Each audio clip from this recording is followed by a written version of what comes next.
order at 6:02, the September 9th meeting of the Silver Lake Regional School Committee. Welcome everybody here and welcome everybody back to school. We're happy to be in the building and together and having classes as well in the building. Before we begin our agenda, I would ask if we could stand and have a moment of silence, please, in remembrance of 2020 graduate Jenna Ripley, who died tragically in the middle of August in a motorcycle accident.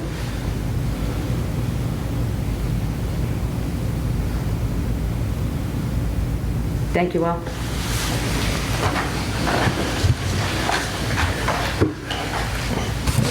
Is there any public participation this evening? Okay, seeing none. Move on to the minutes. What I would like to do is approve the minutes and review them. I would like to continue to hold December 3rd minutes until the joint committee meets and approves the minutes from our meeting with them, please. So moved. Thank you. I will. Oh, thank you. I think you also wanted to hold Yep, I would suggest that we hold March 11th as negotiations are continuing. So moved. Second. Okay. And then I have a couple of comments on them before we finalize them. I believe the last set of minutes from our last meeting, I believe Jason we appointed to legislative agent. I think we might have him noted as secretary. If so, if we could make that update. I'm sorry, what? In the regular, Not on the organizational chart. Oh, in the minutes themselves. Jason, you don't mind holding that position again for us, right? I'd be honored. Thank you very much, Madam Chair. Thank you. And then just a typo change on the executive session minutes of October 22nd. Just past halfway down the paragraph that starts with the committee discussed. It was a parent forum, and it says forum. If we could just make that correction. It says parent forum in place of parent form. Absolutely. Thank you. I saw when I was reading them prior to the meeting, I saw somewhere in here you're called Mr. Hatch, and now I can't find it. My husband may have had comments at one point, but thank you. I will look, and if I see that, I'll definitely see it. Okay, I can't remember where it was, but I saw it in here somewhere. Okay, so we're holding December 3rd, we're holding March 11th executive. Any other comments on any? Okay. So, yes, please. Okay. I move to approve the minutes of regular session of July 8th, 2021 and August 10th, 2021. You want me to do it all together? Yeah, actually. Okay. And vote to release the minutes of the executive session of July 9th, 2020, July 29th, 2020, August 5th, 2020, August 20th, 2020, September 1st, 2020, September 10th, 2020, October 1st, 2020, October 22nd, 2020, December 16th, 2020, January 14th, 2021, January 28th, 2021, and February 11th of 2021. Is there a second there? Second. Any further discussion on the minutes? Seeing none, all those in favor? Aye. I'm sorry, who seconded? I did. All right, thank you, Emily. Okay, thank you. We do have some committee, subcommittee things to tidy up. Before we do that, though, I'm very excited.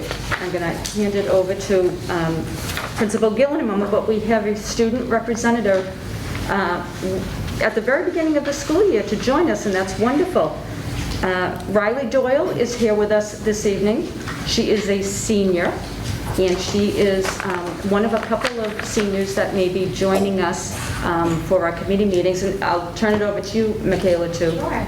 Thank you, Paul. If you recall, a couple of years ago, Jason, really helped us fill this position of student representation on the committee. And then when the world shut down, that sort of shut down with it, unfortunately. So we're excited to have student representation back on the school committee this year. Riley Doyle is a senior, as Paula mentioned. She's also our student council executive board president. She and fellow senior Callie McGinnis have been selected to be the senior representatives for the school committee advisory, along with junior Mia Mitchell and sophomores Connor Doyle and Nicole Harris. So together they'll serve as the student advisory to the school committee. Our seniors will be the ones attending the meetings, but in the event that they're not able to, one of our underclassmen will be able to fill in on their behalf. So we're delighted to have their voice and their experience at the table with us. Welcome. Welcome. Thank you.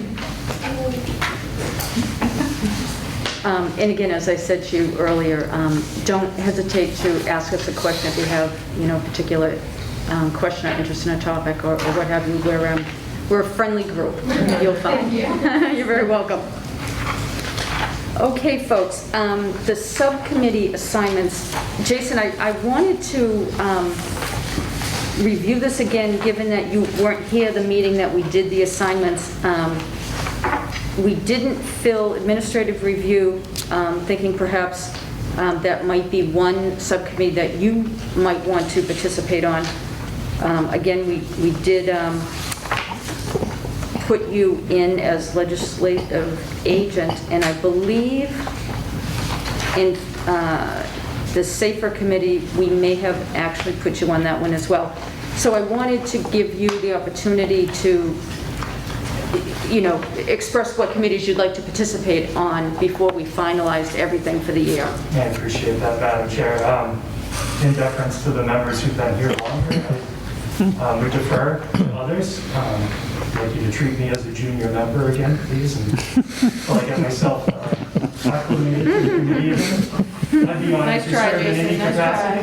If you would need me to fulfill, Paula, I'd be happy to help with admin review. Okay. Especially in light of the fact that we're still pursuing, looking at the superintendent evaluation with DESE to try and make it a more applicable measure of our superintendent and the work that she and her office does for us here. Very good. Are you agreeable, Jason, to SAFER as well? I am, and I have responded that I will be at the meeting, even the rescheduled meeting. Okay. And I will also make myself available for the Tri-Town meeting as well. Very good, okay. So then, completing the administrative review subcommittee, I'm happy to stay on that one, but I don't want to block anybody else's participation. I think this is the last subcommittee we have to fill. Any volunteers? I feel the same way. I'm happy to stay on it, but if there's somebody else that wants to. Okay. Actually, Emily, second year for you would probably be good, given that this year was a little bit unique. You'll see a much more, God willing, normal year, so. Yeah. Thank you. And since Eric is not here with us tonight, we can do with him what we please, so we will keep him as an alternate. Thank you, folks. That wraps up that. Okay. Paul, before we move on, if you want to put me as the alternate policy, last I checked, I was the chair of the policy subcommittee through my work on the Plimpton School Committee. So I will be at any policy meeting regardless. Okay. Cover us here at Silver Lake. Oh, that's wonderful. Thank you. If you wanted to add me as a second alternate on the administrative review, that's fine too. Perfect. Thank you. Yep. Alrighty, folks. Perfect. Okay, moving on. Principals report. Mrs. Gill. Great, thank you again. Well, I wanted to extend a warm welcome back to a new school year to everyone. As is tradition, each summer our admin team, we meet to evaluate and reflect on the year past and look ahead to the next year. We pick a different theme each year to focus on with our staff and students. And this year's theme, we wanted to align with our district core values, and so it's Lakers to the core. Riley's actually wearing our shirt that we rolled out this year. When we thought about, the last 18 months and what our students have experienced, we thought about this year's senior class. Their last full year in our building was their 9th grade year. So we really wanted to share with all of our students and our staff this year and remind folks what it really means to be a true Laker. So that's sort of our focus moving into the year ahead of us. So you'll see Lakers to the core, that's our hashtag this year. You'll see that around on social media and all the things that we do in our building. We also, not new, but we wanted to refocus and revisit and realign with not only our district's core values, but our vision of the graduate, which we developed after our NES Collaborative Conference visit in 2018. So I have those documents as part of the handouts for you. Just again, you'll see them in our building, you'll see them on our website, you'll hear it in our conversations and things that we share both formally and informally as a school. As a reminder, all of our planning, budgeting, curriculum work, coordinating that we do, the events that we host and we run, everything comes back to our vision for the graduate and what we want to prepare our students with when they leave the halls of Silver Lake. So that's the essence of what it means to be a Laker. I have several new staff members to introduce to the committee this year. Lori Cullen joins our math department as a computer science teacher. Laura Mackey is our new biology teacher. Beth Fredette is our new art teacher, and she also graciously has accepted the position of yearbook club advisor. Laura Olson is our new French teacher. Colin Foley is our new social studies teacher and freshman soccer coach. Craig Murray is our new physics teacher. Jessica Guilford, who is a Silver Lake alum, joined us in our main office as our new office aide. Another alumni, Jamie Jones, class of 2016, is our preschool para. Kelly Griffin joins us in our English department. Dan Richards is serving as a long-term sub in our horticulture department. And we have 2 classroom paras, Suzanne Simmons and Erin Albert, who joined our team this summer as well. We're excited to have them all on board. Some upcoming events just to make you aware of. Our back to school night is on Monday evening from 5 to 7 p.m. We're trying a different format this year, modeled loosely after the elementary experience that parents get, where it's more of an open house, meet and greet the teachers, and there's time for parents to meet all of the teachers and learn more about programs that are offered at the school. We found that our traditional back to school night really only afforded parents the opportunity to attend the schedule of one of their children. So if they had more than one, they either had to pick their favorite or the one they were more worried about to attend, or they would skip, elective teachers and just try to hit the core areas. So instead, it's going to be more of a meet and greet, open house style of teachers. There'll be an activities fair, so parents will have an opportunity to see the types of clubs and activities we offer, so that if they're looking to help their student get involved with something, and that'll give them a sense of what we offer. And then we'll have a variety of tables and resources set up from our nursing staff, our adjustment counselor, the admin team, athletics, to again provide resources and just be available to parents if they have questions or concerns about it. So we're excited for this new format. We'll see how it goes. I'm sure there'll be a couple of kinks that we work out that night. This was, collaboration of our department leaders, an SLEA leadership team to try to restructure how we do things. I think, if anything, last year it taught us we can start to think out of the box a little bit more and get creative with how we conduct a business. Our first PTO meeting is next Wednesday evening at 7 p.m. We have a new president this year, Amy Woods. Our senior class barbecue, we're thrilled to have this back on the calendar again this year. Will take place next Friday. They'll have a class meeting, we'll do their class photo, and then they get the last hour of the day to celebrate as a class and come together. It's being catered by Jones River Tavern. Spirit Week and Homecoming is coming up. Riley, as the student council president, has been heavily involved with those planning efforts. We have a bunch of dress-up days on the calendar.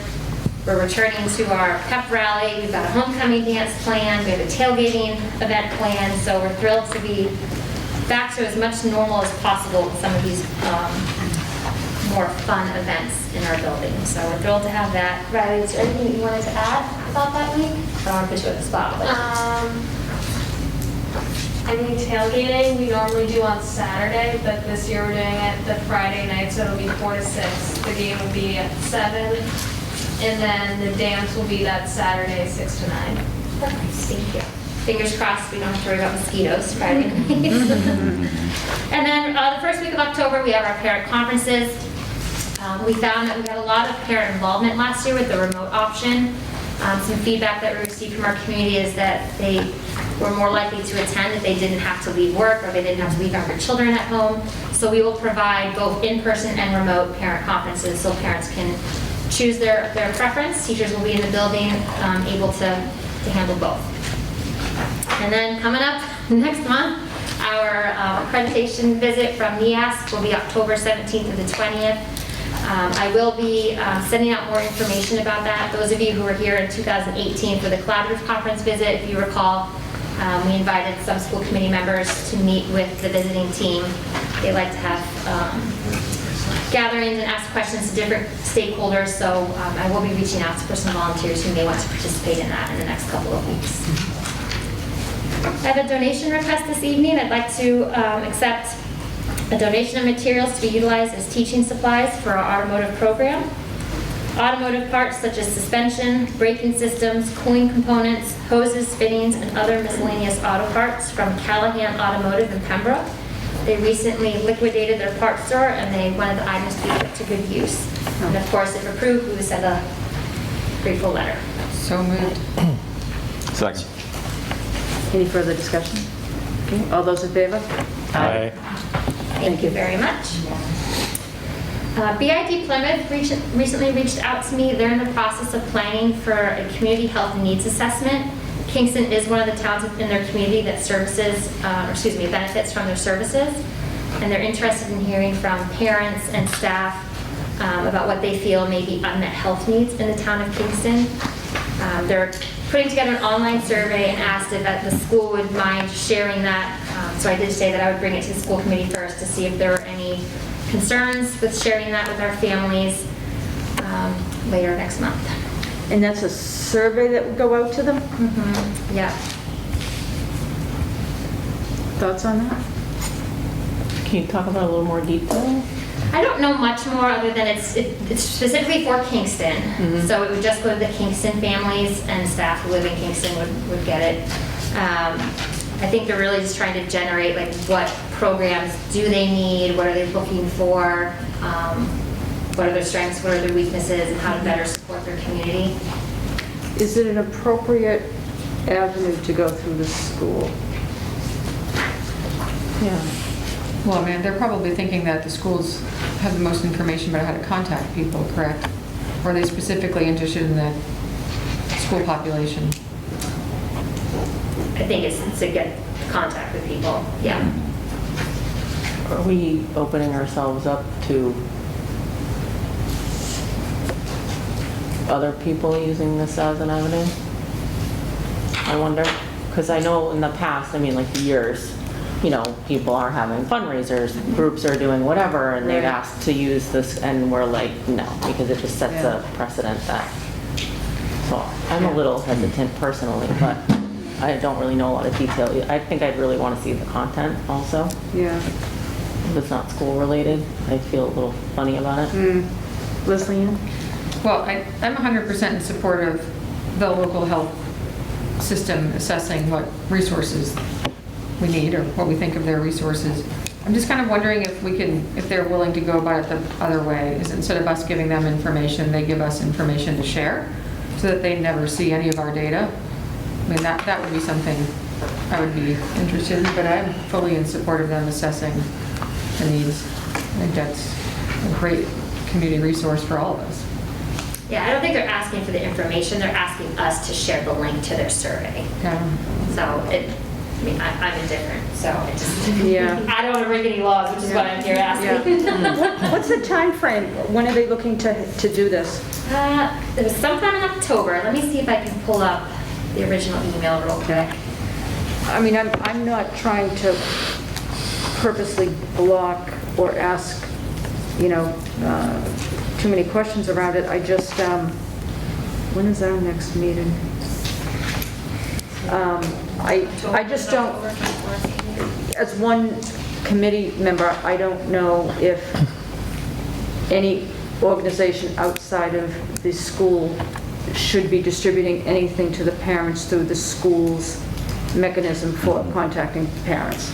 I think the only way I would feel more comfortable is if it's also in collaboration with the local public health organizations and government, the same way we did use the school services to send information about like vaccine clinics that were being put on by the town. But that was via a town organization versus a private, like I assume that is Real Weakness is a private corporation that runs a hospital, is a little different to me than like the County of Plymouth Public Health Department in collaboration with Beth Real Weakness is running this survey. If that distinction is, I mean, to me that seems different. Yeah. I believe it is unique to just BID Plymouth. I don't believe it's in collaboration with anyone. The person who reached out to me is the manager of their Community Benefits and Community Relations Department. And the email says the hospital will be distributing an online survey in early October, and we were hoping that if we sent the survey link to you, you would be able to send it out to parents and staff for their input. Can I ask a question? And I apologize. No, I just wanted to let you know it is October 21st. It is okay, thank you. When, you know, I'm old school, my boys have been out of school for a little while now, so I used to get all those pieces of paper that I would sign first day they were home, giving authorization to do this and do that, and it's probably a different way of doing it now. Is there anything from a legal perspective that we share with the parents? If you give us your home address, if you give us your email address, we will use it only for school. Is there any clause that's presented to the parents when we get their information? Mostly for press release purposes, things of that nature. We don't, as a rule, share parent or student information because of FERPA, so, no. Right. So I think the only thing that we've done similar is not send a survey, but we forwarded information to families from groups or organizations who offer like community service hours or internships or like Which you can connect back I to know the Leslie, school. you've shared a couple opportunities for like science camps and things of that nature. Yeah. I don't know if anyone has any other questions or thoughts, or if anybody wants to make a motion.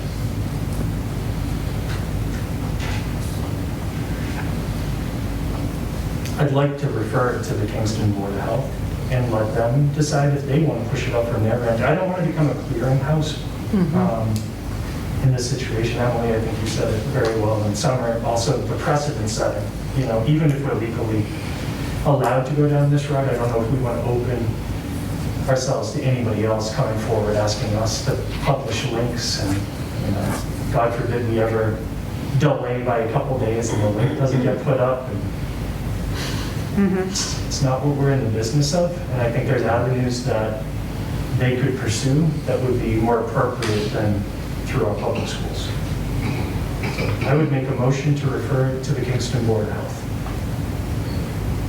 Is there a second to that? I would second that. Any further discussion? Okay. All those in favor? And okay, Aye. go ahead. No, I say aye. Oh, sorry. And Karen, just so that you capture everybody correctly, if I don't see everybody in an affirmative position and we do have other votes, I'll make sure we have our hands up and we hold them up so that you're getting it okay, all right? That'd be great. Thank you. All right, thank you. And then lastly, just some school updates. Last year, we formalized our dual enrollment process in our school handbook. I did want to give you an update on that. Over the summer, we did have a student take 2 courses through the dual enrollment program. None currently are enrolled this semester, but generally we see an uptick for second semester with spring classes. So, Can I ask you a question on that? Certainly. Sorry. I was going to ask it later because I think it's on the agenda under item 7, but since you brought it up. So I think it's awesome, like I'm psyched, and I think it's great, and it can benefit a lot of kids and their families as well. When we added it to the handbook, which is great, but are we doing any outreach on it? yep. So actually, Mr. Garofalo will have a meeting set up next week with a representative from Quincy College to explore different programs and potential partnership for our school. Okay, so we're not necessarily pushing it out to students yet. there's no like formal advertising of dual enrollment, but Yeah. students sort of on their own, can bring it up, or if there's a class that we're not offering, we expand it to them. But next week, that meeting will try to help more formalize the process. Yeah, that would be great. Yeah. Okay, thanks.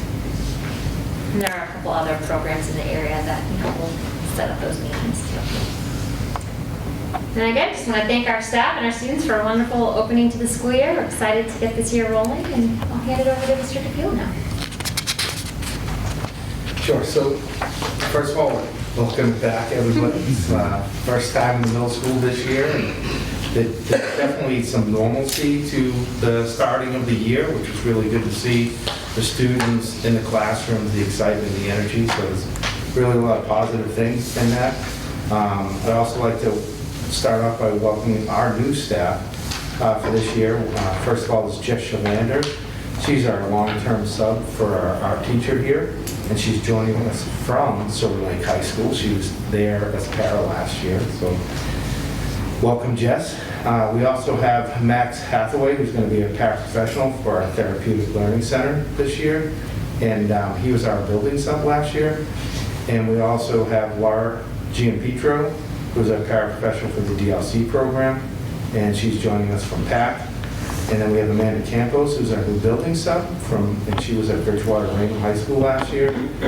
And lastly, we have Nicole Burgess, who's our math Title I tutor, and she lives in Halifax and previously worked at Brockton Middle School. So that's our new staff. We welcome them, and a lot of positive things about the new staff. They bring new ideas and creativity, and it's really a great sharing, and they're always welcome. I would like to move on to our Title I summer camp, some of the things that we did this summer. Our summer enhancement camp enjoyed another successful run this year. This year's camp included a social emotional component to help students reacclimate. Many of last year's fully remote students came to our summer camp this year as well. High rates of attendance, students participated. We had over 20 incoming 7th and 8th graders that benefited from this program.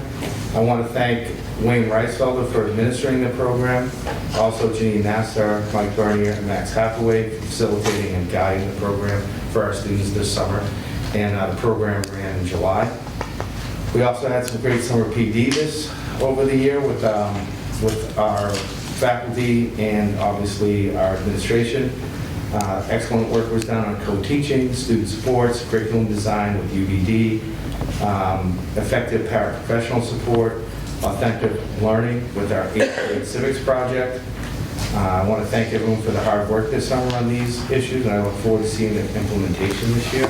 One of the things obviously from the state is the 8th grade civics project, and our 8th grade social studies teachers have been working really hard on that. In fact, we are anticipating a grant. I keep seeing things saying that it is coming our way. So our students have initiated through the civics project, doing some things in our courtyard around our koi pond, and anticipated $10,000 grant coming our way. I've seen something just on it today, so I think that that anticipation is moving more towards coming. So stay tuned for that when I get the official letter. And then moving on to August open house. So our August open house was August 26th. We hosted our annual open house. We're excited to see over 400 families walk through our building. They had the opportunity to meet their team teachers, guidance counselor, open their lockers, walk the hallways, and visit their classes. When they met their team teachers, they had a team presentation, which kind of familiarized them with the team, the teachers, expectations, and things and activities to expect throughout the year. We have posted our team presentations and a virtual tour on our website for families that could not make the event. It was great to see the positive energy from our students, parents, and teachers that was visible in the classrooms, and it's great to see the connection starting in August for the upcoming year. We were in the lobby. We had different activities, trifles, things like that were out, and talking about the exciting year ahead and things that we're planning. Many of our activities, events, and clubs, and athletics that are returning. Our back to school night's coming up. That's going to be on September 23rd, Thursday. And parents and guardians will report to the auditorium at the beginning of the night at 5 o'clock. They'll be meeting with me. We'll give an overview of the school in the upcoming year, then parents will report to homeroom. They'll have a copy of their child's schedule, and they'll go through their child's schedule with their classes. And the format of the night is for parents to follow their schedule, meet their teachers, and get a sense of the class and the teacher through the night. We also have, for parents, set up supports for Power School, Google Classroom, in the library. We have visits in the lobby for clubs and activities fair that they can get an idea and a sense of the activities and clubs that we have here. And a big thing of our theme this year is that we're bringing back the things that we lost last year, our activities, our events. I'll talk a little bit more about that as I go through, but that's really kind of a big theme that we're pushing for our open house and what we'll be talking about in our back to school night. So, upcoming events. So we had an event today. So today's event, we had a motivational speaker come in and speak to our students. The Machine, Jesse Green, Chainsaw, Cheeseburgers, and Rock and Roll.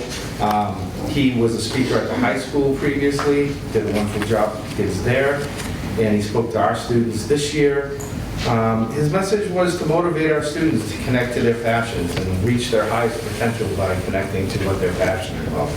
And he kind of told the story through his own first-person perspective of the things that he did and connected to.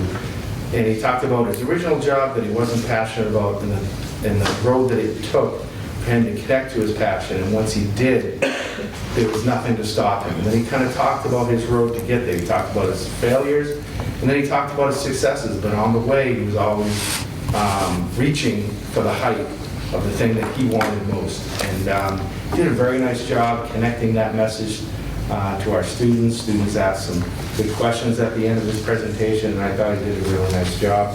So I thank him for coming and talking to our students about connecting to what they're passionate about and creating a path to get there. Another thing that we have coming up is our Welcome Back Cookout and Karaoke event. That's going to be on the 24th. That will be happening out in the courtyard. We're cooking burgers, hot dogs, things like that, veggie burgers as well, obviously, for everybody. And then we have kids doing karaoke out there, and it's really a nice welcome back event for our students. And we have our haunted halls that's coming up towards October, and we're bringing back all of these events, our drama productions, our concerts, these things are coming back, our clubs, activities. We have over 25 clubs that are coming back this year. We have a trifold, which I included a copy of, that students and parents have access to. And this is a really nice welcome back for our students so that they can come socialize and be a part of this community that we're so proud of and that we bring to the three towns. So lastly, I'm just going to talk about summer reading. So our students are currently filling out their summer reading forms, indicate the titles of books that they read this summer.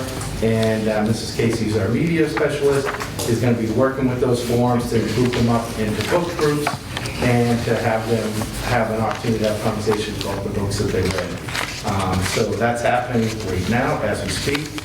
And the last thing that she asked me to talk about is that she's currently also reviewing the books that are here in the library. It's like an annual review that they do. They look at the books that are outdated, that are no longer really functioning and not being taken out of the library any longer, so that they can make room for the new books that are current that the kids are more connected to. So they do that, and then they remove the old books and make room for the new books. So she just wanted to let me guys know the update on that. I guess that's it. Thank you. Excellent, very good. Thank you. May I ask them a question? Oh, sure. Do you know what they do with the old books? Do we donate them to, or something? They do try to donate them, and if there's no one willing, then Yeah. It's funny. if once they read it, we'll come back more, have a conversation. So, like some of the things that she's already planned, she already spoke to me about that she's reading out are like the encyclopedias and things like that. But What's an encyclopedia? So I mean, there's like stuff that they're looking at. But once she kind of goes through that process, we can create a list, bring it back to them for review, look and have some options for what we can do for the books. It's funny, it's difficult to find places sometimes to donate books. Yeah. I know, like Dana-Farber and some of those for like cancer patients that are going under treatment, they tend to take a lot of book donations because you're there so long. They come around with a little book cart and you can take off the book cart. I went for a few treatments with a friend of mine one time and saw their process. It's actually a very nice process. So, but it's generally difficult to find places to donate. Yeah. Yeah. We Jason? can take a look somewhere and look at different. Yeah, I was just curious. I actually might know somebody who might want, like, as nerdy as it is, like the old encyclopedias. So maybe I'll send you an email about that, if you don't mind. I'll ask her to make a list as she's doing the weeding, and I can submit it as a document for the next, and then maybe some options that people might be interested in taking the donations. I know there's some donation that, I can't think of the name of it now, that they did with clothing, and I know they have books and other materials. So it's definitely an opportunity out there for that. So. Yeah. Thank you. Jason? Just having the pleasure of being in both of the libraries, in the high school and here in the middle school, I can tell what a great job your staff does in picking the books. But this is actually a question sort of for Ryan. Have you included the Diversity, Equity, and Inclusion Committee in helping support making sure that the books that we're getting are representative of our students from 7 to 12? That's a good recommendation. Having formed the District DEI working group just last year, our high school librarian is a member. We are exploring the ways that we can support our schools. We haven't taken the formal step of doing an audit like that, but I think it's a great idea. And this, speaking of the consistency between the two libraries, both librarians and other SU31 librarians joined together for a day of 6 hours of professional development to take steps toward that. So certainly something that I think would be a great idea. We haven't taken it yet, but I think it's a good action step. You guys have a great start, and I appreciate the work that they do in both buildings. Thank you, Jason. Yeah. Very good. Christine? Thank you. This summer, I just wanted to say I'm intrigued by your friend might be interested in the encyclopedias. I had a flash as Jim was speaking. I remember being a child and you could get the encyclopedias a letter at a time from Stop and Shop. And my mother brought home one a week. And when we thought we had hit page up, when we got that complete set, we had the world figured out. And then you had a set of glasses to go with it too. Yes, I didn't do it to a salesman with them. I haven't had that, but we did have the Stop and Shop version. I think we have the Stop and Shop. That was that was really exciting when we got the full set. I think it's on the shelf. It's time for a time capsule. It kept me informed. Well, you know what I was thinking is like these parents that are shifting to homeschooling too and don't want big technology all the time as part of the school day, they really want to go back to those fundamentals. So I think there might be an opportunity there. That's what I was thinking.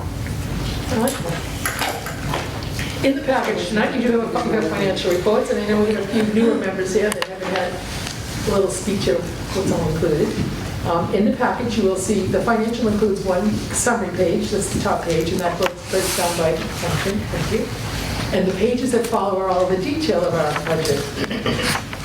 As we'll be coming through the budget process, the committee is not only responsible for helping develop the budget for the new year, but it's also responsible for developing the funding sources that we're going to have for that budget. So those are some of the other challenges that we run into. As of right now, we have not had any extraordinary events that have thrown chaos in our path with the budget. We try to represent what we know that happened last year, so that was some actual information from last year, plus what we know of this year that's concrete for us, that we have a contract or a commitment for. We do already have a handful of some deficits. The first page of the detail, you'll see one that's, I made a mistake. Per the superintendent's contract, she's participating in a mentorship program, and I didn't realize it with subsequent years, so I missed that. So that's going to follow me for the rest of the year. So, but it's already in my 2023 budget book, so it's going to be all set for next year. Sorry, Christine. I know, I have to get over myself. I love how she phrases it. And then on page 4, you'll see our gas account for high school, we're expecting a deficit. Again, this is based on last year's actual information, and this is the worst case scenario, I believe. So this is based on windows open, winter time, furnaces running early in the day to very end of the day. So as we get through this year, we'll see what the new normal is, and we will tweak this account as we get through there. But this is right now what we believe to be the possible worst case scenario.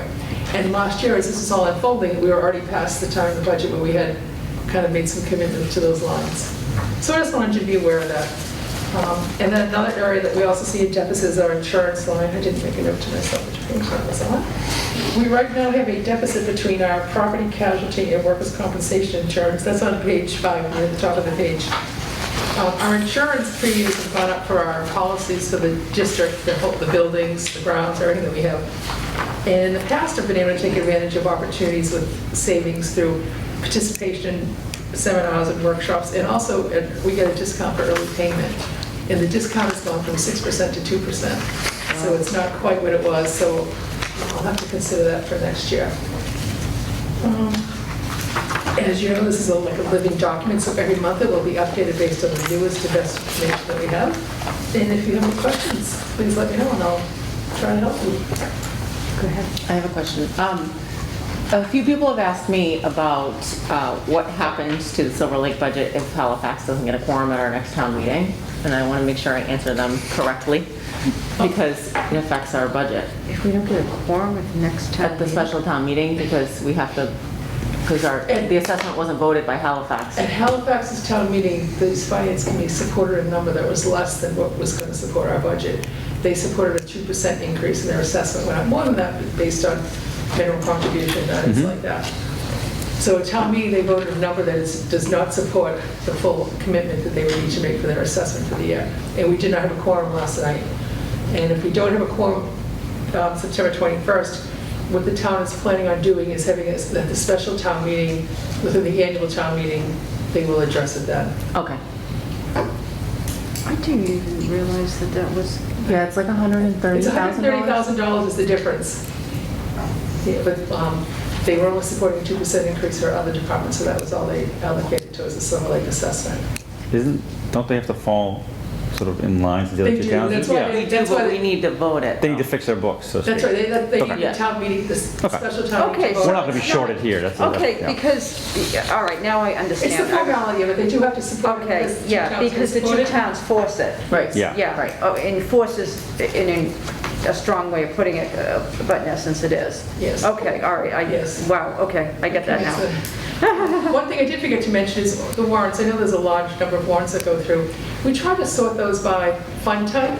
So there's operating budget, revolving account, grant account, our insurance payments. So we do, that's why there are so many that we just try to work on. That's how we organize them by fund type. I thought you said fun type. No, yeah, well, I was like, well, you know, each their own. and they are fun. Well, she was very interested in the encyclopedias too. So. I had such flashbacks of the encyclopedia one. Thank you. That was the best one. Yes, see, they're fun now, they're all signed. Yay. Thank you. For you. Do you need something? Yeah, we can bring it back tomorrow morning. Thank you. All righty. Assistant Superintendent. Thank you.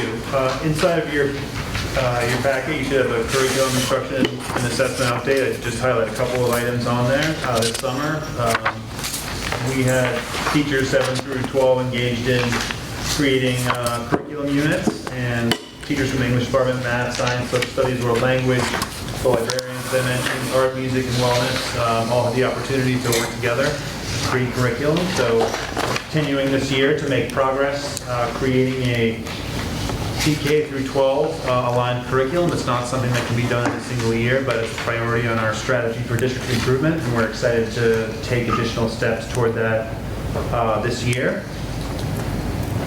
On the instruction highlight, we had some professional development for our paraprofessionals on August 31st. Jane Harden from Rebus, who was one of the writers of the book on social emotional learning, came and presented to our paraprofessionals for 3 hours about ways in which they can support our students in classrooms, and we had 51 paras from across the district participate in that, so that was well received.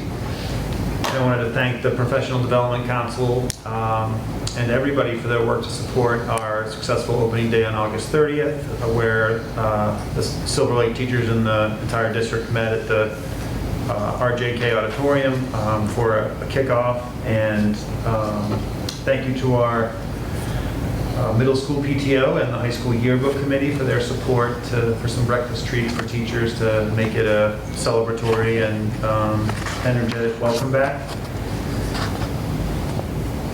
Under grant updates, we were approved for our ESSER 2 submission. The allotment for Silver Lake is on the sheet of $202,589, and the focus for that grant is unfinished teaching and learning, social emotional supports, and operations.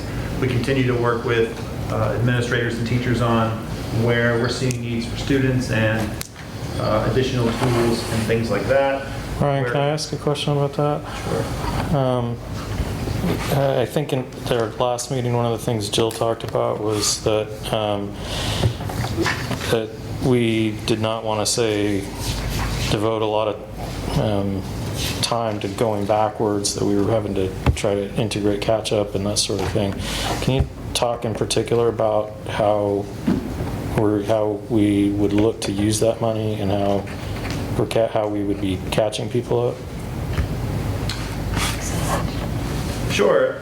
I think one of the components we talk about is acceleration. That just doesn't mean sort of going faster. It's the message is to meet students where they're at, instruct to grade level standards. So if the student is moving from 7th to 8th grade, we're teaching the 8th grade standards, but also recognizing gaps that may need to be filled in. And I think at this time, we have assessment tools identified for that. Like today I talked to the math coordinator about Delta Math and IXL to identify where those areas might be.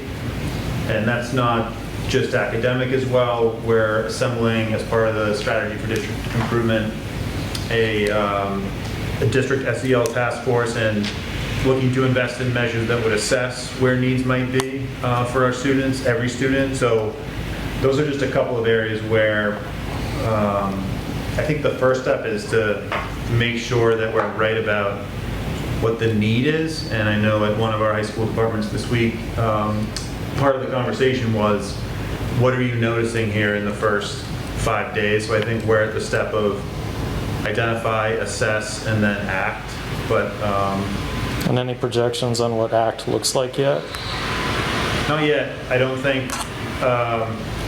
I think at this stage, it's about assessing and then taking steps to address those needs. And where you probably saw today that we're lining up ESSER 3, which is due in October, and so we're not halfway through our allotment with this. So I think we're positioned appropriately, but that's the areas of focus. And I think initially, from our work together as an administrative team, that really it's about social emotional supports and unfinished teaching and learning as the first priorities, and then addressing additional operational efficiencies. But that's where I'd say we are right now.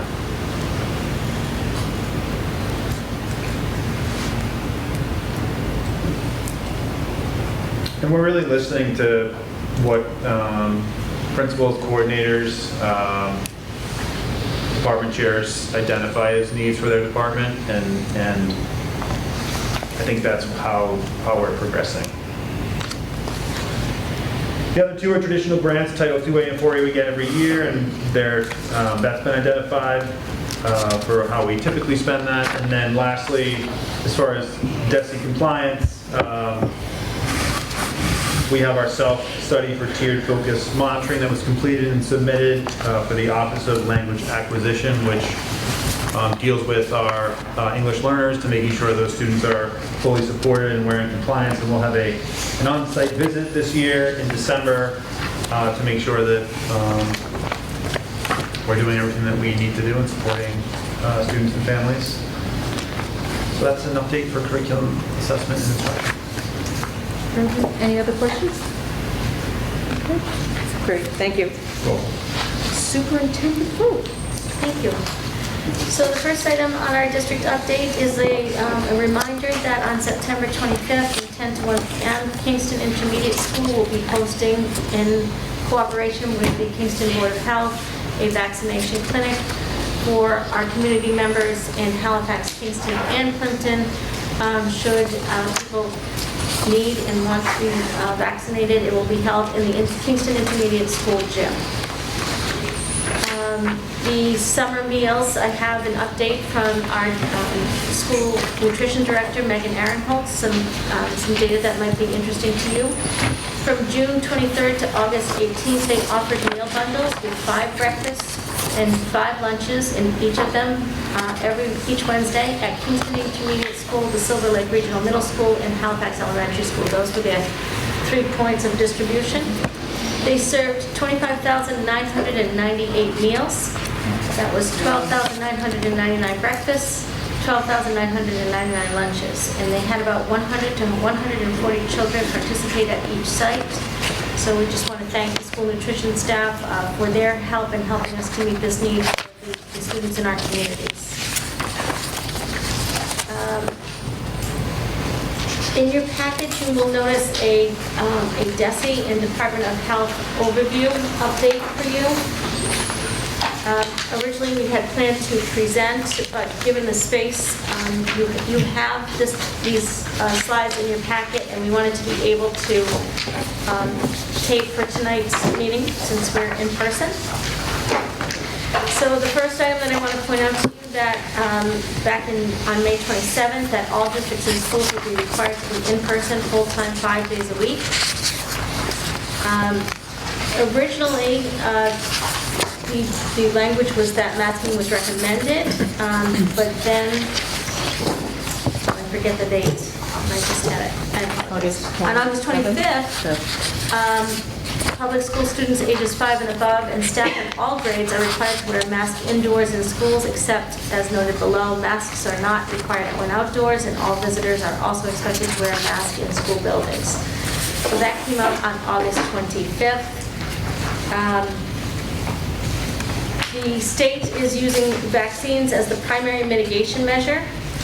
They encourage us to host on-site vaccination clinics during the summer or when classes begin in their early guidance. And not only did we host 4 vaccination clinics in the summer, we hosted 2 vaccinations, or will host 2 in September, and we have additional planned throughout November at Kingston Intermediate School.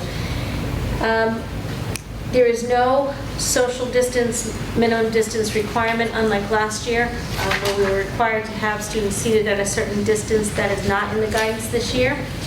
We did, I think this is important to note, we did sign up immediately for test and stay as soon as it became available to us. And under the new test and stay protocol, asymptomatic close contacts are not required to quarantine. We have the ability to test symptomatic students, and we just received our first shipment of tests today, and we were delayed in getting our program site coordinator, but we are in communication, and we hope to have our nurses with all of the necessary materials and training as soon as possible. But just to give you some information, the state did run into some difficulties with securing not only staffing, but getting the supplies out because of that.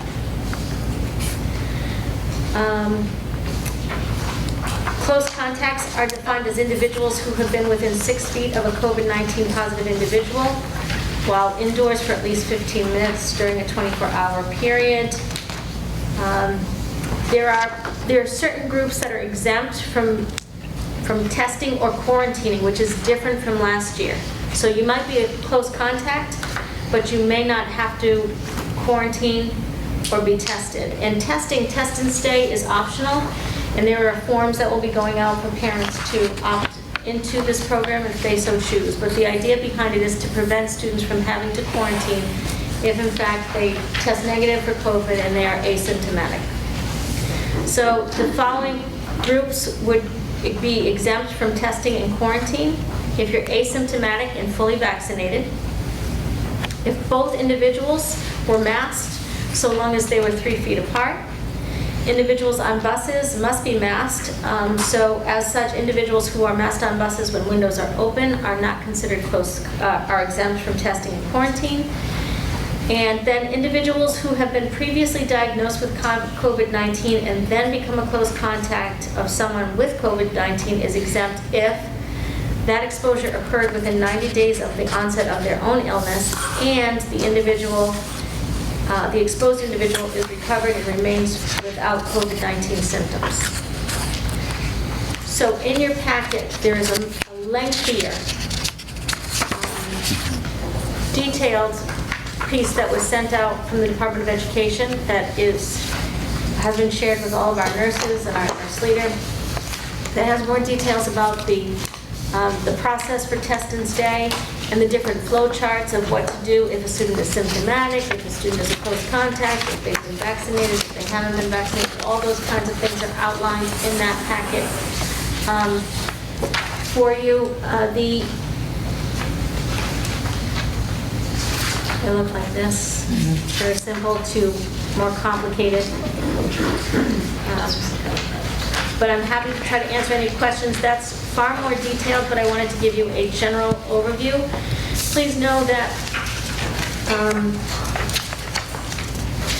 the reality is that things could change, and DESE is very clear in their guidance that they usually have these little pieces of language that at this time or subject to further review. So one of the things that they spoke of is that masking would be in place until we had met a certain threshold, and that would be 80% of staff and students vaccinated. They are tracking vaccinated individuals when you go to get your vaccinations, and it's not, it is shared by the government in terms of percentages by town. Our nurses, I anticipate, will have access to what their percentages of the people in their actual building. So that will be how they're tracking whether or not we meet the 80% threshold in order to unmask. Do you have a question, Roseanne? Well, Dr. Purr just kind of answered my question, because I love things that are given with asterisks, and then I have to go find where the asterisk is. So, I love these flow charts though. And I'll just say to the public, I feel guilty asking detailed questions about this when, Ryan just presented us with his whole curriculum plan, and that really should be what we're focused on, but here we are today. So, the question I had for you was about the vaccination rate. I mean, I think all of us would like to be safe, but all of us would like to ditch the masks as of October 1st, if at all possible. I mean, I can only imagine. So you're saying that the government, the big G, is sharing data with your nursing staff that'll track to some master list of who you have on campus that then meets some kind of, hopefully, 80% threshold. Is that the process that I understand? That's my understanding.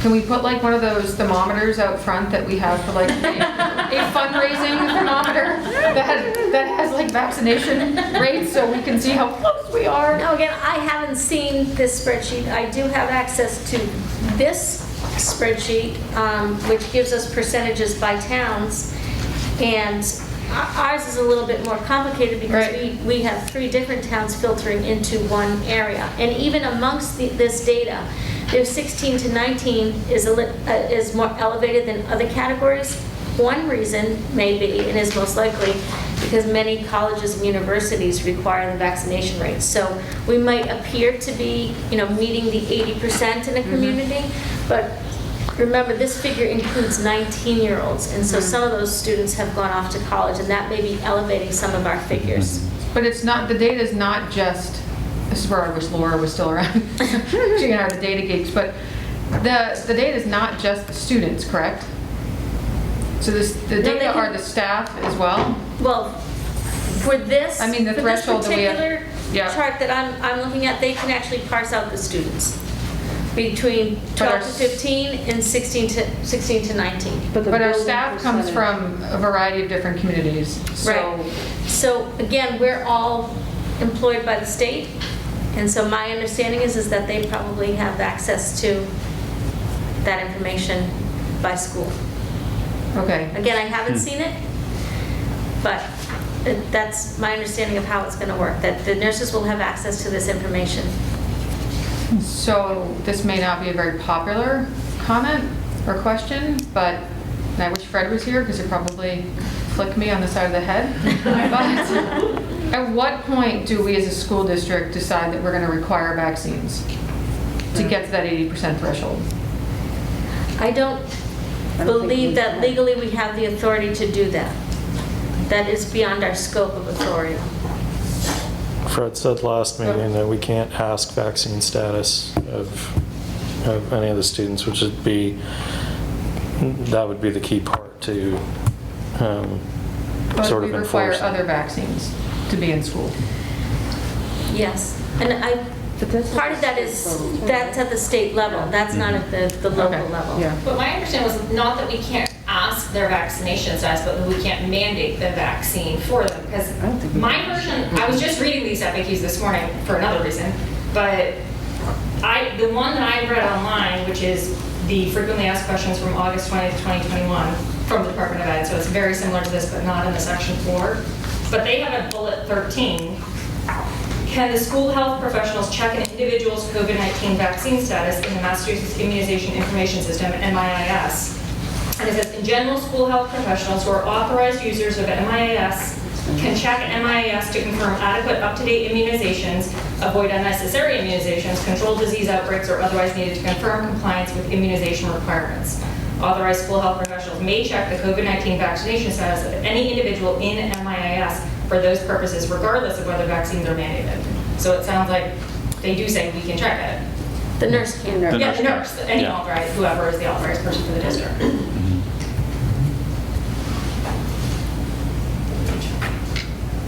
Well, that's really good information.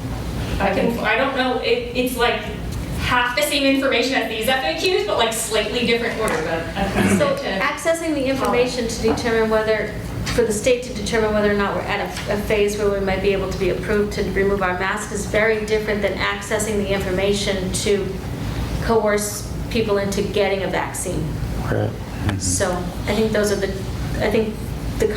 there are two different conversations occurring. So we know that our nurses will have access to the vaccination data.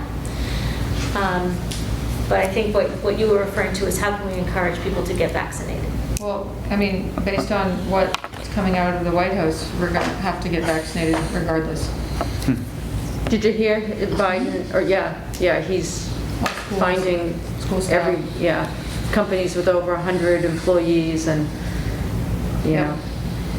John, can you add anything from the teachers' union perspective? Yeah, I mean, I might not have that much to say later because that's what I was going to talk about, but that's fine.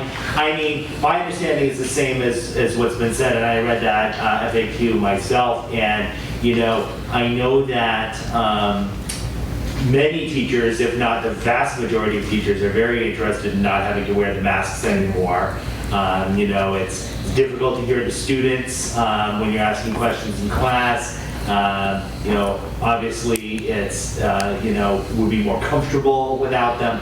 I think we're very interested as a union in trying to get over that 80% figure as quickly as possible. And, based on my understanding of the situation, I don't think that I know Leslina was joking about the thing in front that says what our percentage is, but I don't think there's any, and again, Fred's not here, but I don't think there's any legal reason we couldn't put that information out as long as we're not identifying individuals. We put out aggregate data, like on MCAS and things like that all the time. So, I haven't spoken to the other union members about this, but I suspect that we would support making that kind of information public in order to encourage us to get over that 80% threshold. I think it would be, better for the kids, it would be better for us, and those who would choose to continue to wear a mask for whatever reason still could. So in each of the school committees that I've been attending, which is so far Kingston and Halifax, are the two that I just did, right? We've been sharing their community data with them in our school committee meeting. The difficulty here is that it's not an average. You can't just take these numbers and average them for Silver Lake. But if the committee is interested, I'd be happy to read the vaccination rates that we have so far. Sure. Sure. So for Halifax, I'm going to give you two numbers for each community. The first number is going to be the 12 to 15-year-olds, and the second number is the 16 to 19-year-olds. So at Halifax, we have 57% for our younger students and 59% for our older students. In Kingston, we have 63%, and by the way, this is as of August 26th, so these numbers are old. I don't know how much they've gone up or may have changed since then, but this is the latest update that I have received.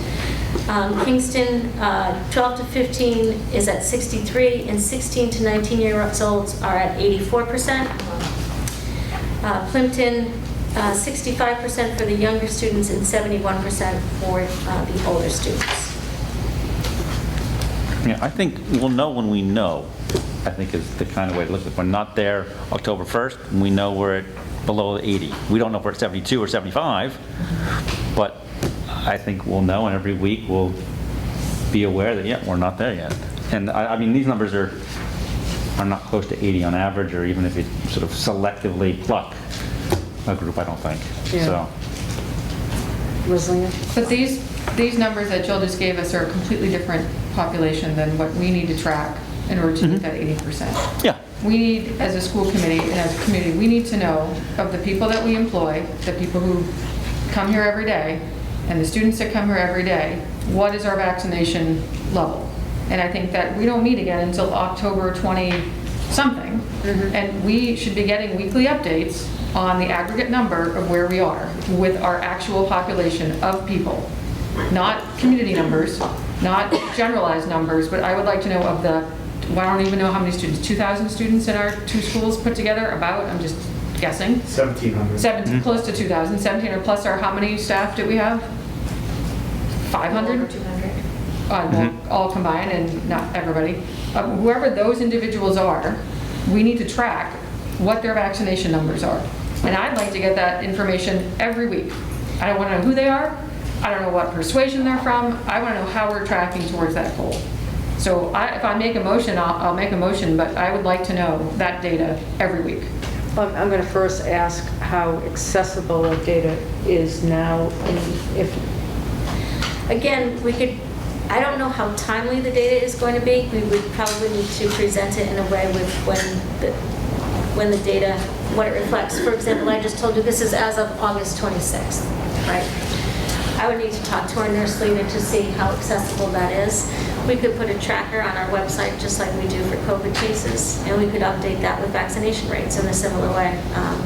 If in fact it's relatively accessible to them. Again, this is all new to us, so.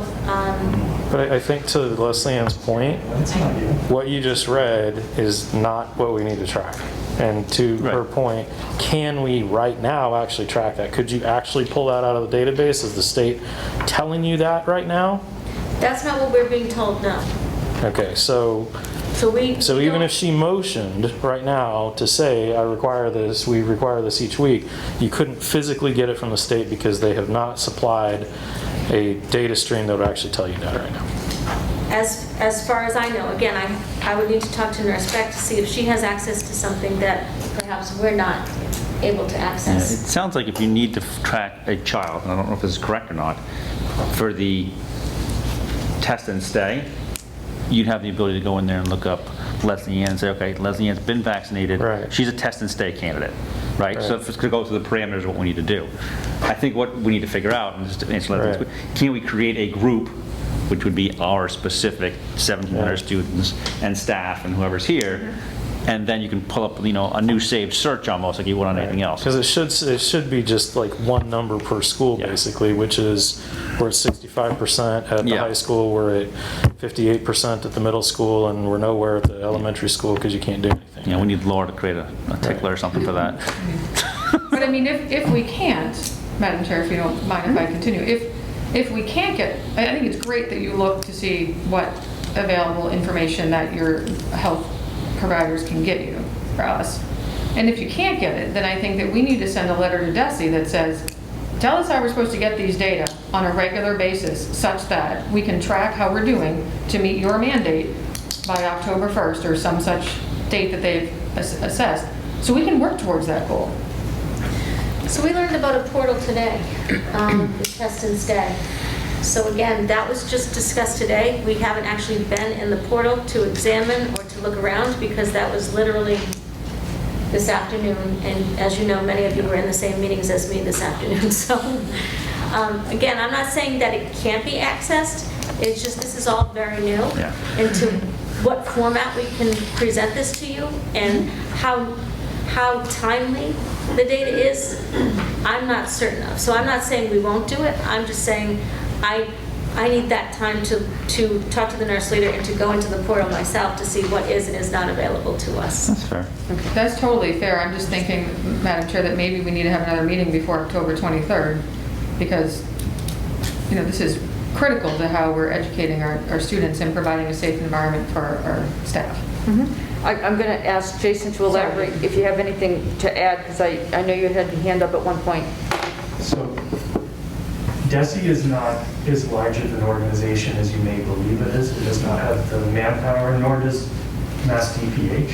And as we've been doing, unfortunately, for the past 20 months or so, a lot of the airplane is being built as we're flying, and they have priorities, and they are trying to help facilitate a very easy way for districts to identify their individual schools when they hit 80%. But they have more important things right now that are at the top of their list, including the Test and Stay program, which the superintendent alluded to earlier, that there was some issues with having enough supplies and trained personnel to try and keep our kids in school if they are close contacts. We've already had over 30 school districts in Massachusetts who've had to quarantine either entire classrooms or entire buildings.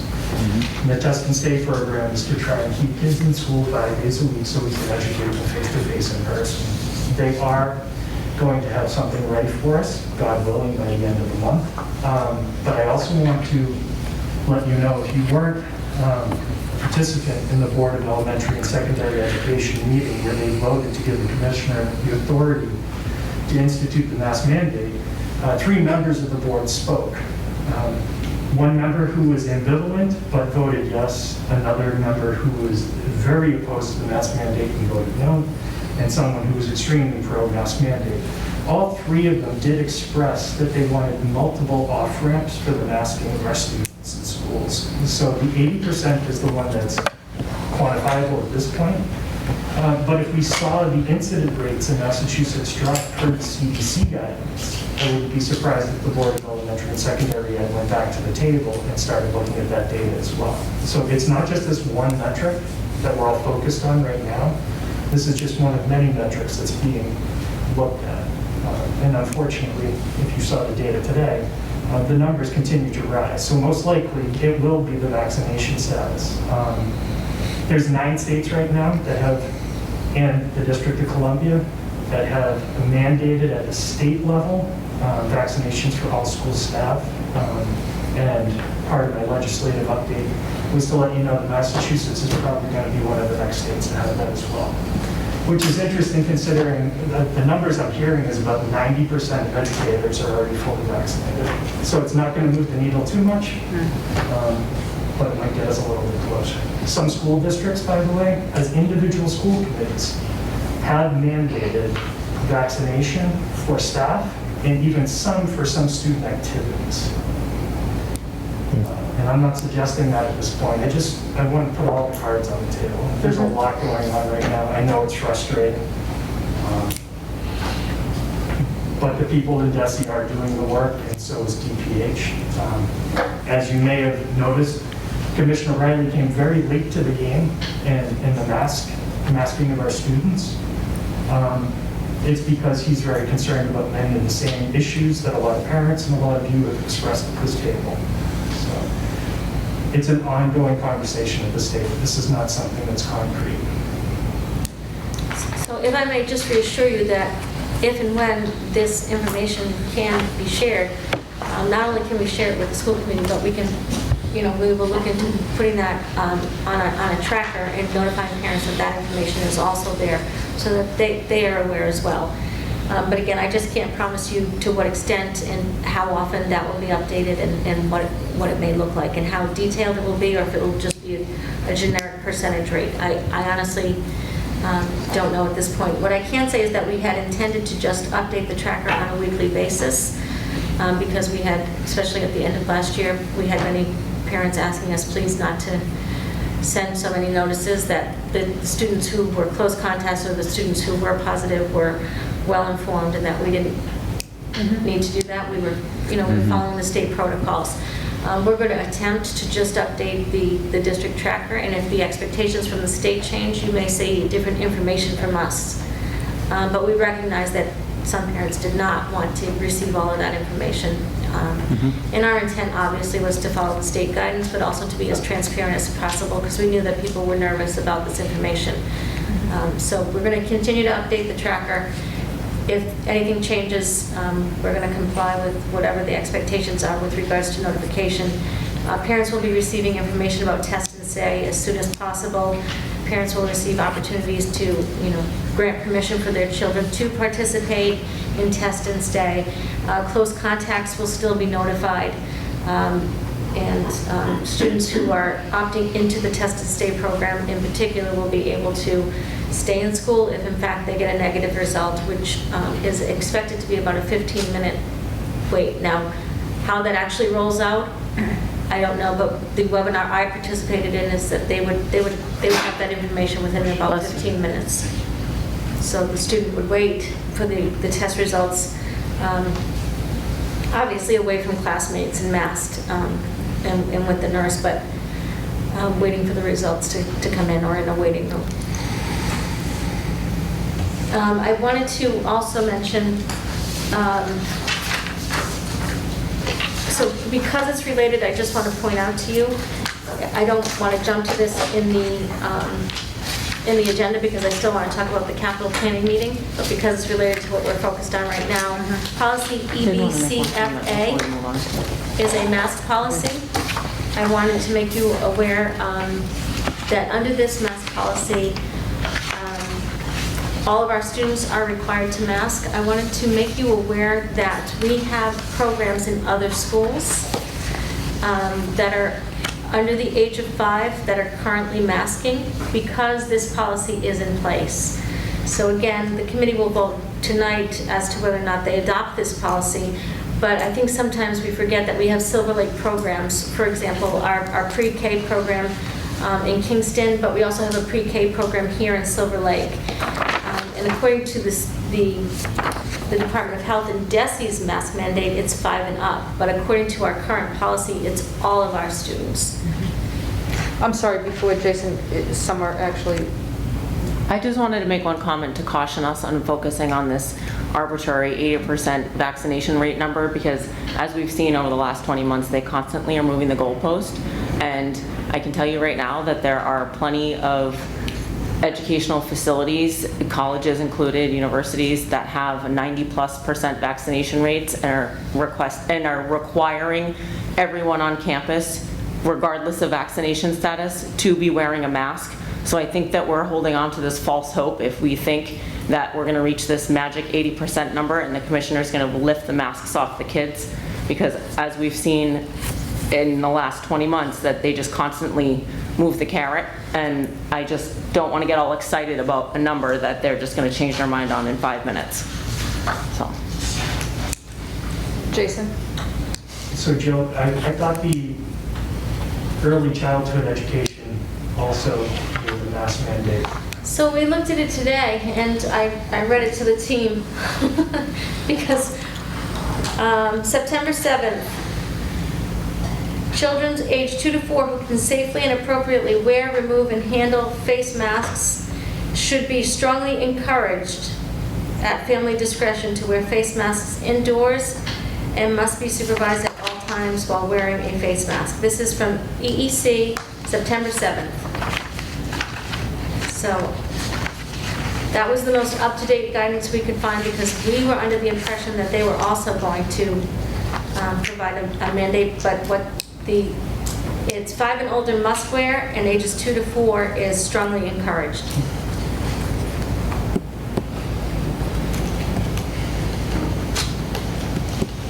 Okay, so just a few things not about COVID. So over the summer, we did meet with our central office team, our building administrators, our coordinators, our department heads, and we took those entry findings that were presented to you last spring, and we worked together over 3 days to create district-wide objectives, strategic objectives that were closely aligned with the findings, but also with our core values, which our student representative is wearing a shirt tonight that exemplifies those core values, and Principal Gill also talked about them tonight.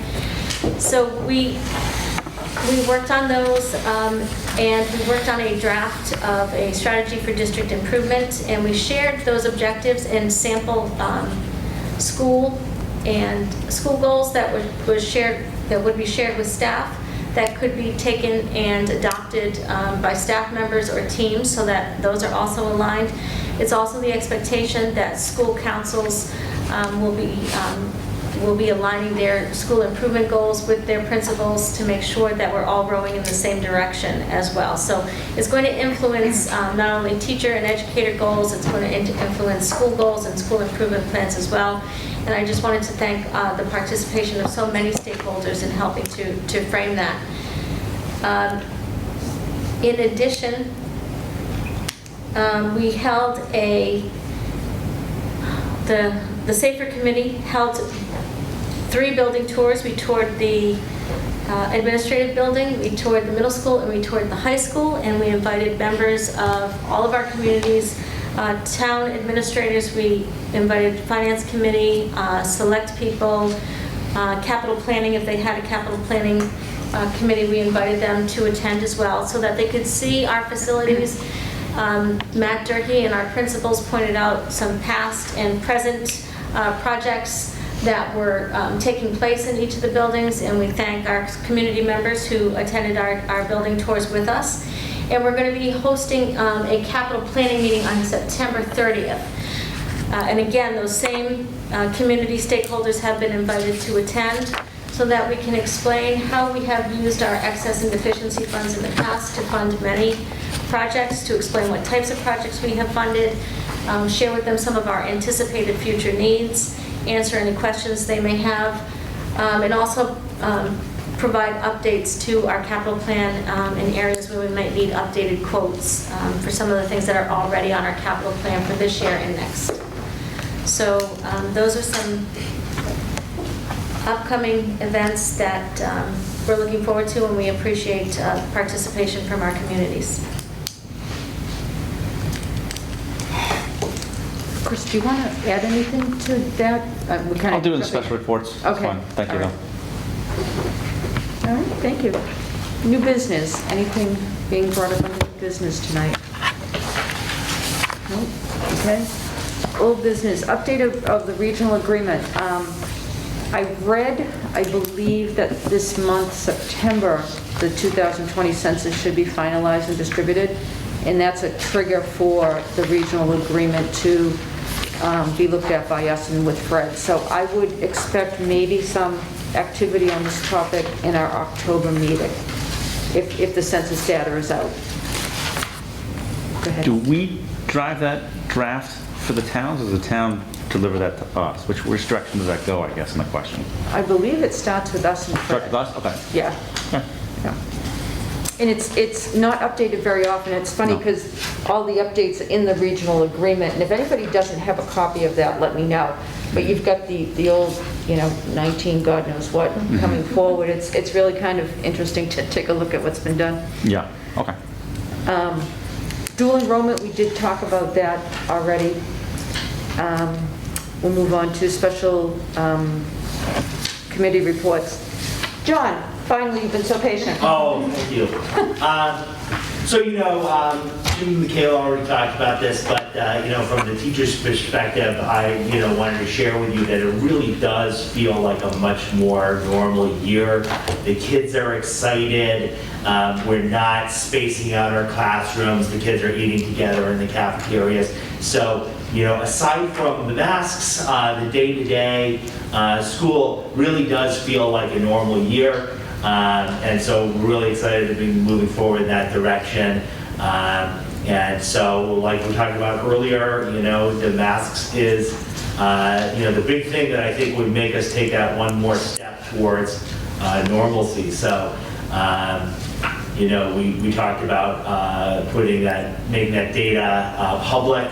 I understand there's some problems with getting it and all that, but I do think that getting that data out there would make a difference. Some people have made a conscious decision not to get vaccinated for various reasons, and knowing what the number is probably isn't going to motivate people who don't want to get the vaccine. But I do think that there's people who just haven't gotten around to it yet, and I think if people see that the number is 75%, that could be very motivating for some of those people who just haven't gotten around to it yet. So I would totally support anything the district chooses to do to get that information out there. And I've got my fingers crossed for October 1st. I think many of the other teachers and students do as well. So thank you. Thank you. Okay, administrative review. We have not had a meeting. CTE? So we didn't have a CTE meeting, I don't believe, but we did the tour 2 weeks ago. The space looks great. If you haven't been there recently, a lot of the floors were updated from our capital plan, new equipment brought in. It was just exciting to see. The Allied Health is again, I think, full or oversubscribed, if you will, in terms of demand. So that's been a home run sort of program that we added a few years ago. And that's about it right now. Great, thank you. Chairman's report, correspondence. Any correspondence, and pretty much what I've seen for correspondence has been emailed that you folks have been copied on as well regarding the mask mandate and the air conditioning. So aside from that, I haven't seen any correspondence. Legislative report. So on December 10th, 2020, the legislature released a report from their special commission on improving efficiency relative to student transportation. And when I was last on the committee, I told you that regional transportation funding was in jeopardy, which last time I checked, Christine, let me know if I'm right, we get about $590,000 in state reimbursement for transportation aid. So a substantial chunk of our annual budget comes from this line in the state budget. It was the carrot that the state offered regional schools to regionalize at the beginning of time.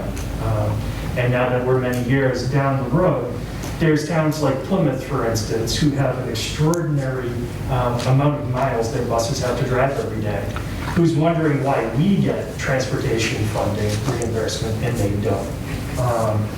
So this commission had some very interesting special interests involved in it. And one of the findings that came out, there was 5 key findings, did focus on regional transportation, and a suggestion was made, and this was passed on to the legislature, that means testing be part of the equation now to determine how much regional transportation reimbursement we would receive. That metric hasn't been decided yet, but things that were floated in this idea, we're looking at low-income students, high-need students, and also the distance our buses travel on any given day.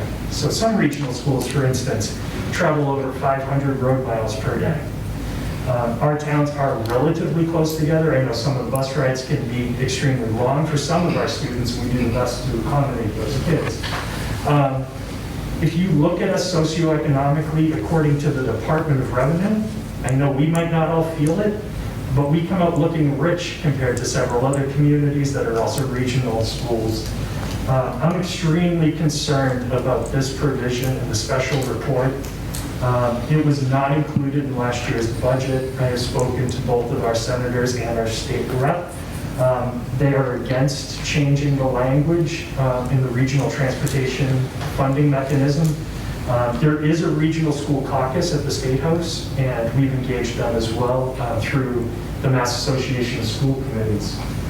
The other item in this that might have some budgetary implications on us are also looking towards greening the fleet, going to hybrid or all-electric buses.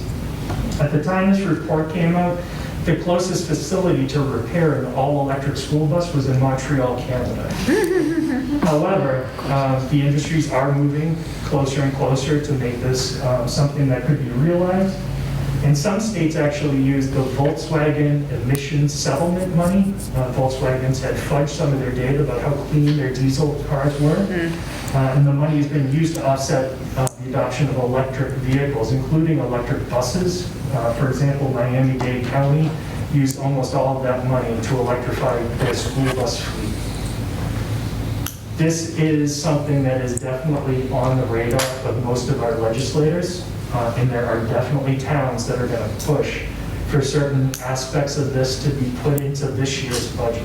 So we need to make sure we keep our eye on the prize, and I promise I'll let you know if I see this starting to move anywhere, so we can get phone calls and letters to the State House to try and remind people that regionalization, while sometimes advantageous, is also sometimes difficult to get multiple towns to agree on how to move forward together.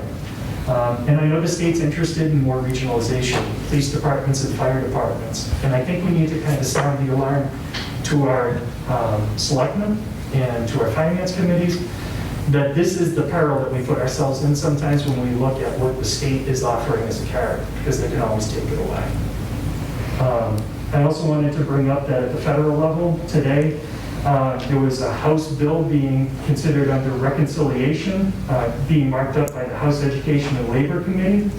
And this includes several $100 billion for universal pre-K, free community college, school safety upgrades, and school construction projects, as well as Pell Grants and CTE programs. So these are some areas that we've seen some erosion from the federal side of the table in recent years, and this would put us back to whole and beyond whole, hopefully. You know how difficult it's been to do our roof projects at the elementary levels and here at the middle school and high school to keep our roof repair. Hopefully some of this money could go to the MSBA fund, and it could bring down some of the thresholds for schools to qualify for maintenance programs and for upgrade programs. So I'll be keeping my eye on that for you as well. Excellent, thank you, Jason. Negotiations, we did have a meeting prior to this one. I don't think we'll require an executive session to discuss anything from that yet, so. PAC. As far as I know, I think our first meeting is the first week of October. So, Okay, great. And back to policy.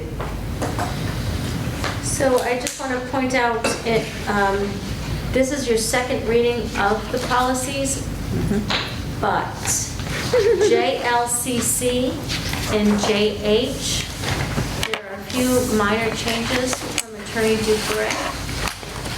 So if we look at JH first, we have changed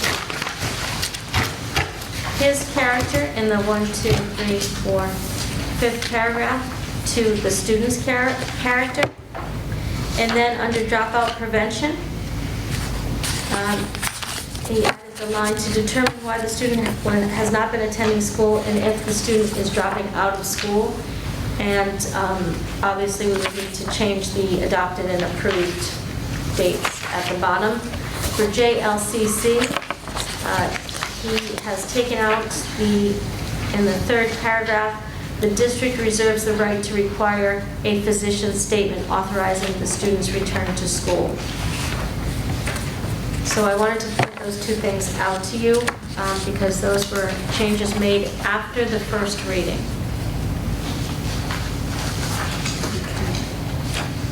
So does that send us back to a first reading? It doesn't. You could, in theory, motion to waive both readings and vote, if that's the decision of the committee. Madam Chair, I'll make a motion to pass over the actual read of policy JH and JLCC. Is there a second? Second. Okay. Any discussion there? Okay. All those in favor of passing over the actual read, say aye. Aye. Aye. Thank you.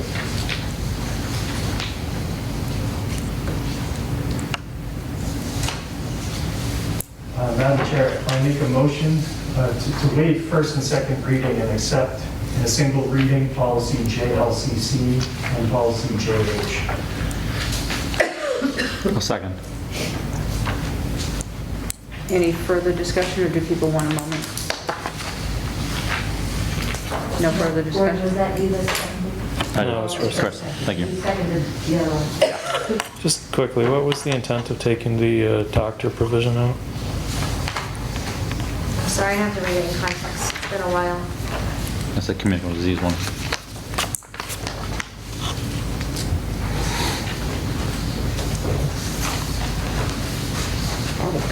I would assume it would be after quarantine or a negative test, you could return if you're diagnosed with COVID. We wouldn't want the child coming back to the doctor's note. Yeah.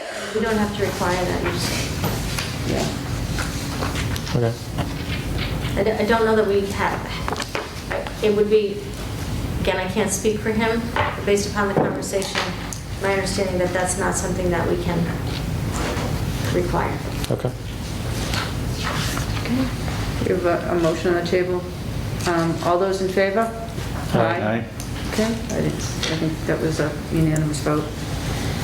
And that brings us back to the face covering one. What action we might want to take with that. Which one is that one? Do we have that in front of us? No, it was in your original packet. It's EBCFA. I don't know that it was sent out in a second. It's in mine. It should be here Yeah, today. it's in Okay. mine. Yeah. It's not. Great, thank you.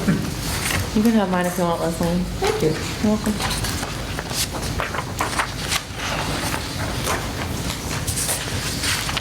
You want to pass that on? And the other committees have Thank you. seen this policy Yes. in its entirety. So the next Yes, one. and in its Come back place there. now. Thank you. Sorry to follow Somewhere it's in my packet. the Department of Health regulations. Okay. I don't know how this works, but I would make a motion to rescind this policy. I don't know if I need to say more than that. so Second. That's where I'm stuck. Second. Yep. Any further discussion on this policy? What's the impact of rescinding this or not rescinding it? One impact would be that the pre-K students would no longer be required. They would be strongly recommended. Okay. The other impact may be that you have the greater flexibility to follow Department of Health and DESE guidance because it could change in a way that hasn't been anticipated by this policy.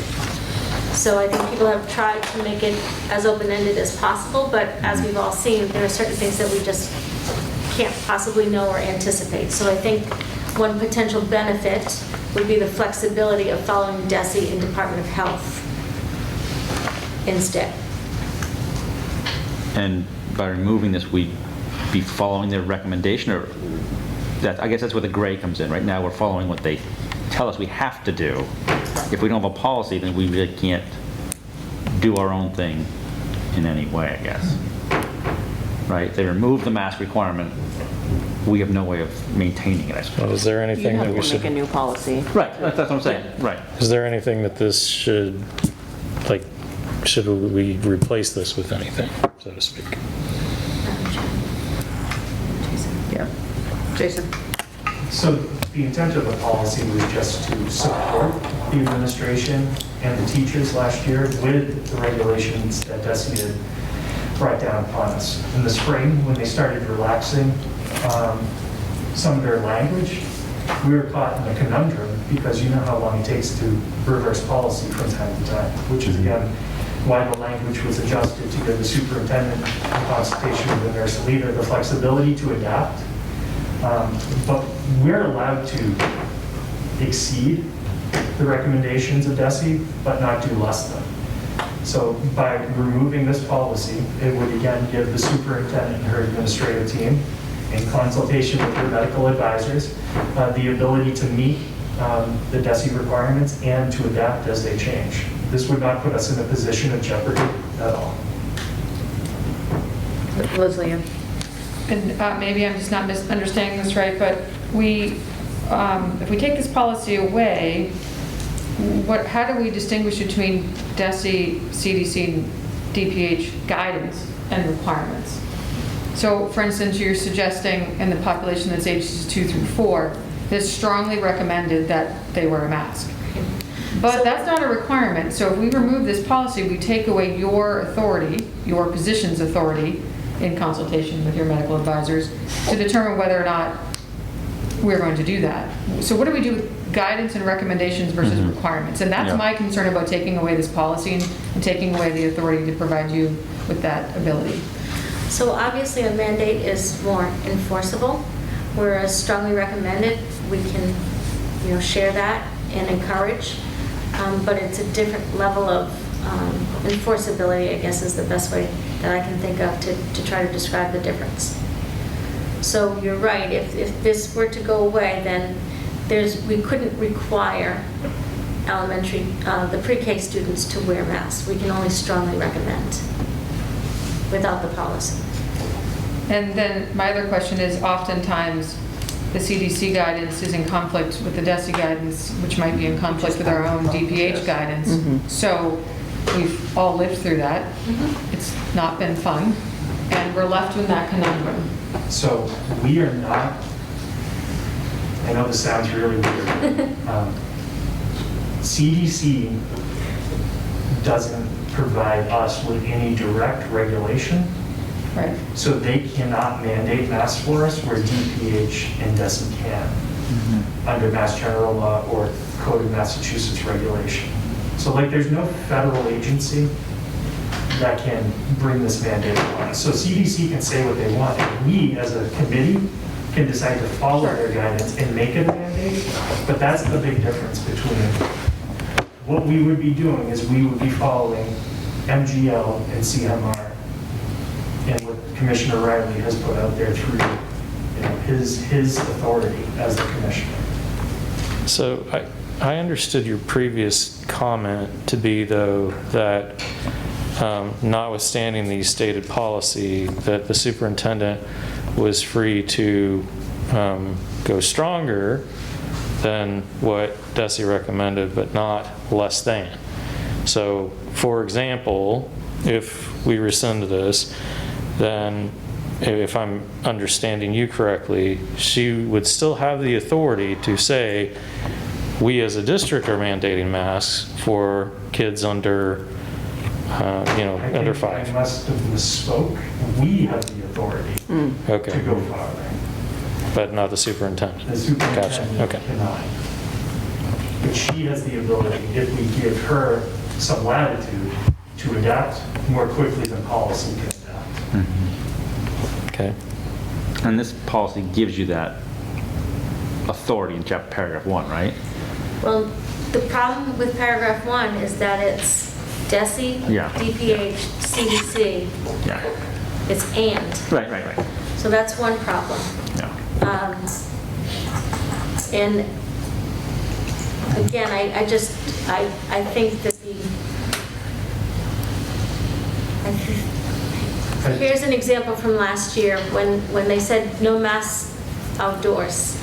We were fortunate that we had language that we could draw upon. There were other districts that did not have that language that were not able to unmask their children until they had changed the policy. Right. So that's one of the potential risks. There are benefits and risks with, and I don't even know that a risk is the best way to explain it, but it would be very difficult for you to come up with the perfect language where we could anticipate every possible scenario. which is why some have opted to rescind it. Again, if that allows me to follow at least at a minimum whatever the DESE or the Department of Health puts out. But I think you're talking about something else when you talk about enforceability, if it's just a recommendation. Are we the last school committee to not rescind this policy? Have the other? Yes. Yeah, okay. Plimpton did too? Yes. Oh, good. Unanimously. I have a question.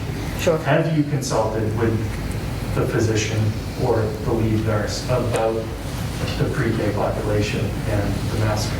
We did early on, and they recommended universal masking for all. This was before we consulted with them before the DESE mandate. Go ahead, Leslie.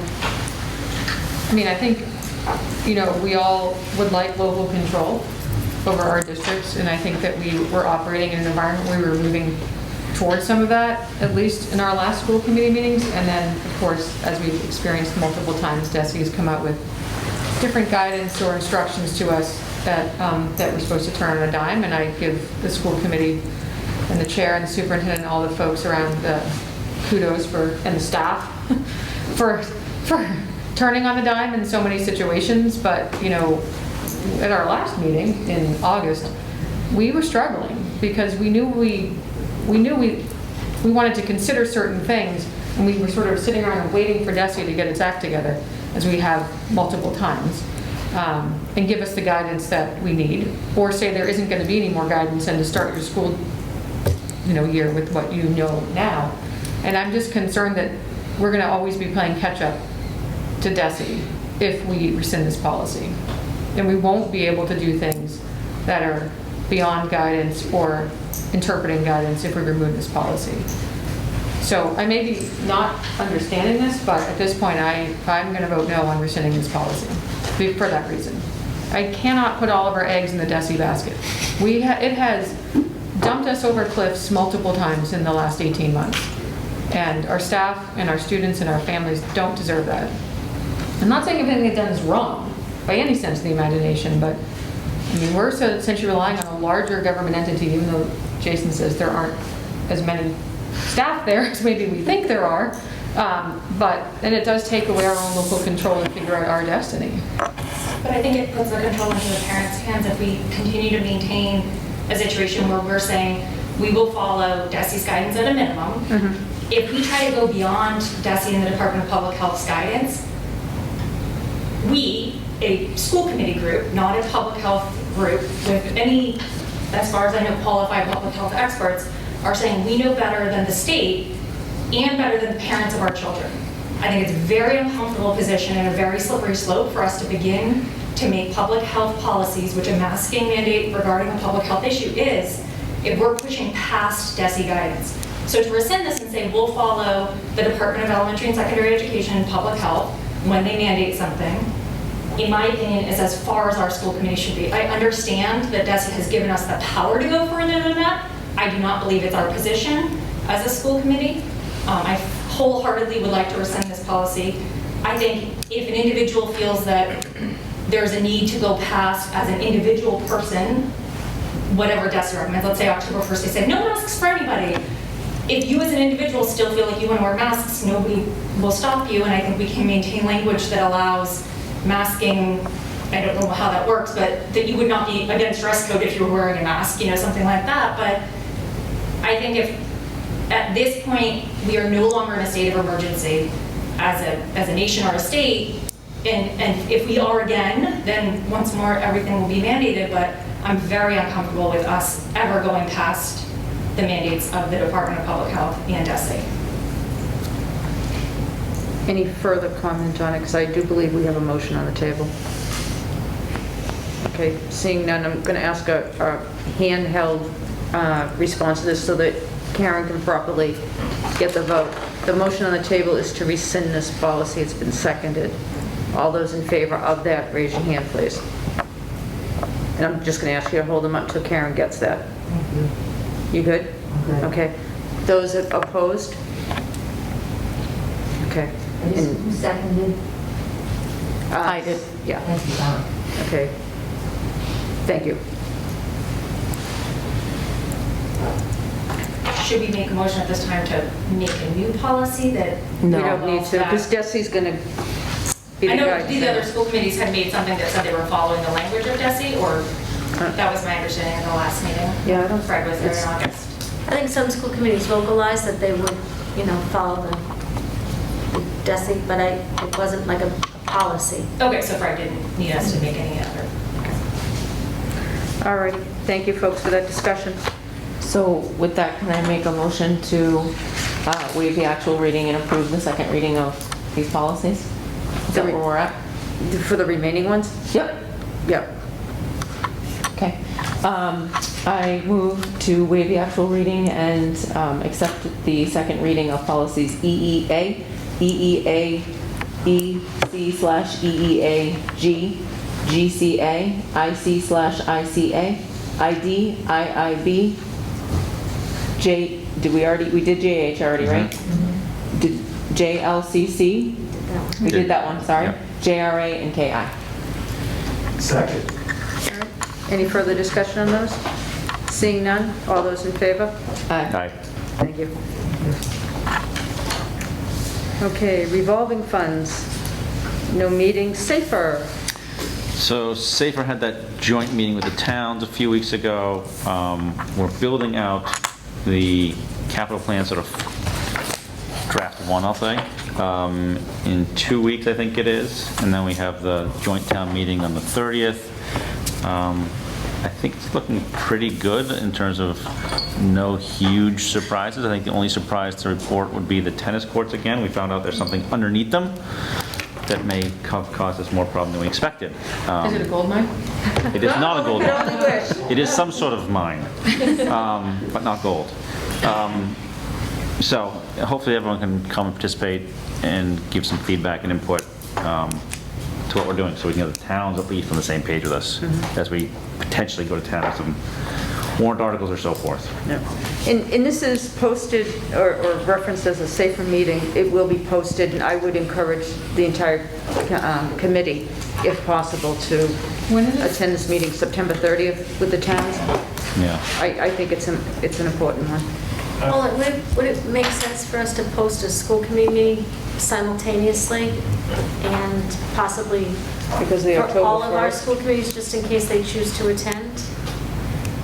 Or do you think it's less likely? Just the Silver Lake? If we're inviting our members, and if any of our members participate in any of the discussion, that would be considered deliberation. So I only think you need to post it for Silver Lake and for Safer. Yeah, If the yeah. other committees show they're coming as individual citizens, I don't think you would need to post it. I would completely agree with that. Thank you. Yeah. And actually, it's the night before October 1st, but it's, the, at least if we had to do something in the 11th hour before October 1st, we'd be together as well. School start times. I don't believe there's anything there. Treasurer's report. I'm out of practice, so I can give some of the report. So I'll do it for tonight, and then I'll be happy to share with it with you going forward. The warrants that were passed around tonight, we had 50 accounts payable warrants totaling $1,159,011.69, and 2 payroll warrants totaling $444,578.25. And is there still a payroll warrant? That's right. Thank you. So I had all the others. Thank you. So that's it. Very good, thank you. In Union 31, we did not have a meeting since our last meeting here. Warrants, we've reviewed. Well, I do have single signature warrants to report. Okay, So since we met last time, we had, for the single signature signers, there were 2 warrants that were sent out that were unusual. We had some insurance payments that were due, and we did not have them in time for our August, for this July and the August meeting, so there were some additional warrants that were done. So on August 6th, we sent out 1 warrant totaling $20,927, and then on August 13th, we sent out, let's see, 15 accounts payable warrants totaling $1,263,733.08. And then on August 17th, we sent out one warrant.